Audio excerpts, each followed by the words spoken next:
Carlos Contreras Legaspi para ESPN Deportes con el campeón de las 185 libras, Dricus Duplessis, que estará defendiendo este sábado en contra de Khamzat Chimaev. ¿Cómo estás? Hola, ¿cómo estás? Bien, bien. Tell me, Dricus, about this whole week, because obviously a lot of people have branded Khamzat like as a champion. He got into the UFC, but you feel at some point that people is underestimating what have you done, because obviously you rise to the top really fast. Yeah, I think seeing him as a champion and seeing the guy with the belt who's the real champion. That's what I say. If he was a champion, he would have my belt, and I have the belt. And this always we've been listening to this all of this analysis, that thinking that if the fight is fast, it's on his side, but if as the fight goes on, it will be on your side, because we see him gas in some of his other fights. You agree with that? Of you think, or you also want to finish the fight early with knockout or a submission? Yeah, for me, when I get in there, you can look at my fights. When I go out there, I go out to fight from the first second to the last. This fight, I'm going out there to finish him, get that knockout, get that submission, get that TKO from the first round. I'm not going out there to defend or wait for maybe he gets tired. No, I'm going out there to make him tired and make him quit. And if it takes 1 round or 5 rounds, it makes no difference to me. I'm going out there to fight as hard as I can for as long as I can. How underestimated you think is your grappling is? Because we've seen you knock out big guys in the division. How underestimated? I think with the easy submission, people start realizing how good you are at grappling. But how underestimated is that? How much did you want it to show in other fights that probably you weren't able because you got the knockout? Yeah, I think it's not that I want to. I don't care how I win. I just want to make sure that I go out there and put on a performance. I think maybe, yes, the grappling, people haven't seen too much about grappling, but if you look at my record, I have more submissions than knockouts. So I think that speaks for itself. But, this fight, I'm most definitely going to have to show that, and I'm looking forward, because I don't think necessarily it's underestimated. I think people just don't know.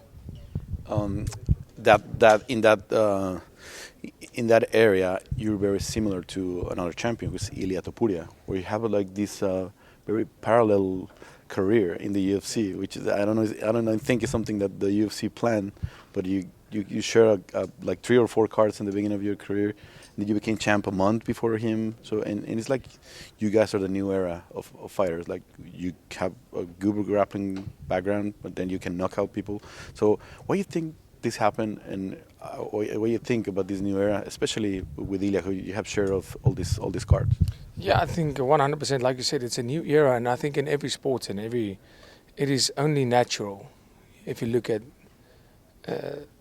the old school UFC, and now the sport has developed so much, and right now, those days, if you were a good grappler, you just take a guy down because you could. Now everybody can wrestle, everybody can grapple, everybody can strike. So that means the new era, we are not only pure wrestlers, or we know from the beginning you have to be able to, because if you're good in one aspect, too good, I know there's going to be an aspect where you lack, and they will find it. So I think that is where, and it was the change of the guard. That night, I think 10th of October in 2020, the fight will change forever, and that was when me and Ilia made our debuts, because right now in history it will always be remembered that we are the champions.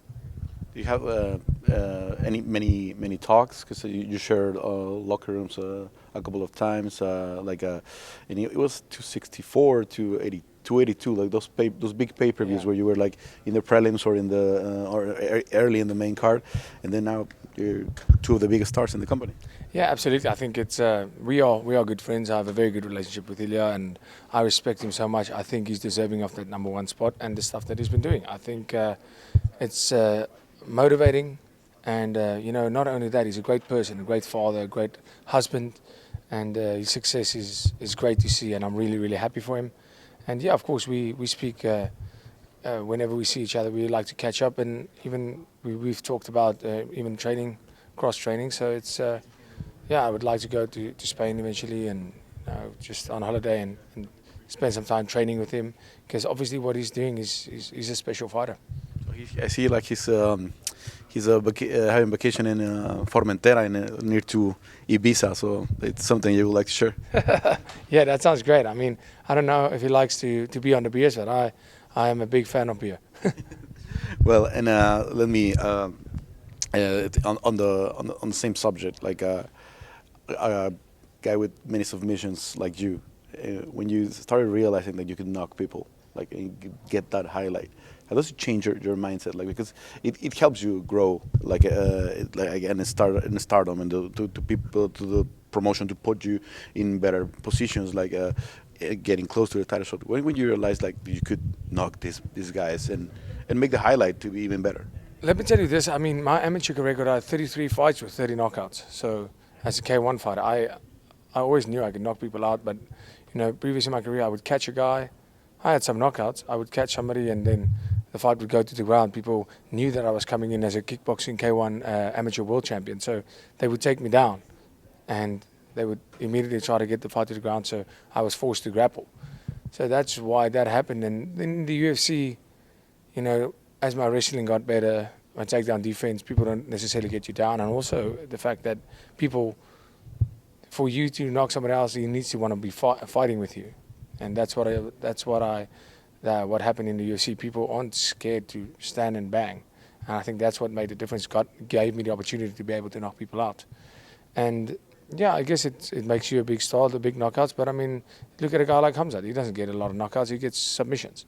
So, yeah, I think the fans are more educated now than ever before in the sport. So people don't just look for crazy knockouts; they want to see good fights. Yeah, they appreciate more. Like what we saw on Saturday. So you gave props to Anthony Hernandez, who had a great wrestling and also striking. Like he had a big mix of. What do you think about the new names in the division? Because obviously Caio Barralia is going to be here as a backup. Anthony, who also came from Contender a couple of years ago, is going to be here. And who else like you like to fight in the future? Like seeing the next contenders. And there's also Imavov, of course, who's going to fight Caio. Yeah, Imavov, I think Hernandez is great. Renee Herrera, who's doing great things now. The middleweight division is looking absolutely great. He's not that young, but he... Yeah, but I mean, he's making a case. He's active. So the division is looking very exciting. I'm very, very happy for that. And yeah, I mean, for me, I'm focused on this fight. And whatever comes next, so be it. I'm not focused on that. For me right now, beating Khamzat Chimaev, keeping my belt, that's the only thing that's important to me. You and Ilia in a similar position where the UFC is trying to make an event in Africa for you, and an event in Spain for him. With this new announcement that the pay-per-views are going to be, the number of events are going to be for free, not a pay-per-view, you think that's going to help your case to have the event in Africa next year? Yeah, I think so, because, you know, timing plays a role, what time the events are. So yeah, I can only see how that plays a big role, and I haven't even thought about that, but that would be amazing because now it makes sense, because, you know, pay-per-view, the money comes from people watching it at a certain time, and now in the United States, and right now that's going to be a bit more irrelevant, so it's going to be more accessible for everybody. So hopefully we see that in South Africa. It's going to be in Cape Town, right? Like, yeah, I mean, it might be Cape Town. If they do it, I mean, there's a lot of great places they can do this, but I have no idea what they are planning. But you know, it's one of my life dreams to get the UFC to South Africa. Whereas that or also Spain next year, we're gonna enjoy them. And finally, I saw you have like a very friendly encounter with Khamzat to begin the season, the fight week. So you think it's gonna be like that the whole week, like because we have the presser, we have the weigh-ins. You think it's gonna be, you gonna keep it cool, or are you gonna be like heating up?